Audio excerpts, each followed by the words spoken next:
Pascal Boulanger, bonjour. Bonjour à vous et bonne année. Meilleurs vœux également. Merci. Justement, en tant que président de la Fédération des promoteurs immobiliers, comment envisagez-vous l'année 2023, pardon? Écoutez, l'année 2022 déjà n'était pas un grand cru et j'ai peur que 2023 continue dans la dégradation de la profession. Les principaux chiffres que nous avons ne sont pas bons. Nous avons moins d'autorisation de construire. Nous avons environ une opération sur 5, une fois que l'autorisation de construire est établie, hein, qui ne sort pas pour des raisons économiques, des coûts de construction qui sont supérieurs à nos prix de vente. Enfin, le coût global de l'opération est supérieur au prix de vente, donc on arrête. Un peu moins de clients, un peu d'inquiétude en ce moment, et puis des clients qui ne sont pas financés ou mal financés. Donc, nous ne sommes pas très, très optimistes pour 2023. Vous avez répondu à la prochaine question, du coup. J'allais vous demander, êtes-vous inquiet? Alors, inquiet, ce n'est pas le rôle d'un président de fédération d'être inquiet. Mon rôle est de toujours se battre et d'essayer de remettre le métier dans le droit chemin qu'il mérite, parce qu'aujourd'hui, il est un peu dévié. Mais allez, si je devais vous répondre de façon très franche, oui, un peu inquiet quand même. D'accord. Avec le Conseil national de la refondation, là, le gouvernement semble faire un pas vers les acteurs de l'industrie immobilière. Quel rôle a joué la FPI dans ce CNR?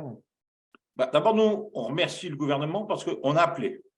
On a appelé effectivement à une grande remise sur la table de ce métier et une réflexion. Vous savez, il y a en France un espèce de rejet de l'acte de construire en général, quel qu'il soit. On peut parler de bâtiments, on peut parler d'éoliennes, on peut parler de tout ce que vous voulez. Les gens, c'est le fameux NIMBY, hein.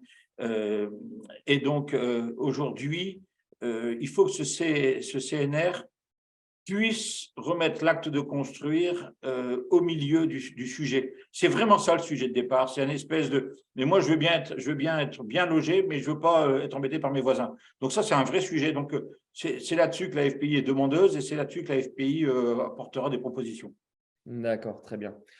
En ce début d'année, là, faisons un petit pas de côté, si vous me le permettez. Au cours de la cérémonie des pyramides d'or que vous avez organisée, vous avez dit vouloir embellir la ville, pardon, donc la vie. Oui, Concrètement, c'est ça veut dire exactement ça. quoi?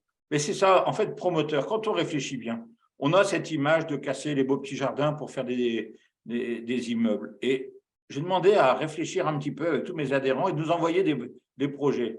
Et dans de très, très nombreux cas, j'ai envie de dire la quasi-totalité des cas, c'est quand même bien plus joli après qu'avant. Souvent, j'ai vu tous les dossiers qui m'arrivaient, ce sont des vieux garages désaffectés, une vieille friche, un immeuble qui partait en ruine. Il est très, très rare que nous détruisions un bel espace pour faire un immeuble. Et même aujourd'hui, on a vraiment une envie, c'est de faire du beau. Je pense que notre métier sera, je dis toujours, l'acte de construire est nécessaire, utile et noble. Là, c'est un peu le côté noble. Il faut que les maires, c'est eux qui signent les permis de construire, soient fiers de nos projets et qu'ils se les attribuent en disant « Vous avez vu ce que j'ai fait pendant mon mandat ?» Même si le maire n'a fait que signer le permis de construire, ce n'est pas lui l'opérateur. Mais voilà, donc nous voulons être des embellisseurs de villes et donc embellir la vie. Mais ça va aussi embellisseur dans tous les sens, dans le sens esthétique, mais aussi dans le sens que nous fabriquons aujourd'hui des bâtiments résilients, des bâtiments bas carbone. On embellit la vie quand les gens consomment moins, quand les gens ont un meilleur confort de vie. C'est ça aujourd'hui le métier de promoteur. C'est ça l'image que je veux donner à ce métier. Eh ben, le message est passé. Merci beaucoup, Pascal Boulanger. Merci à vous. À très bientôt. Très bonne journée. À Merci. bientôt Au revoir. pour une prochaine émission sur BITV. Merci.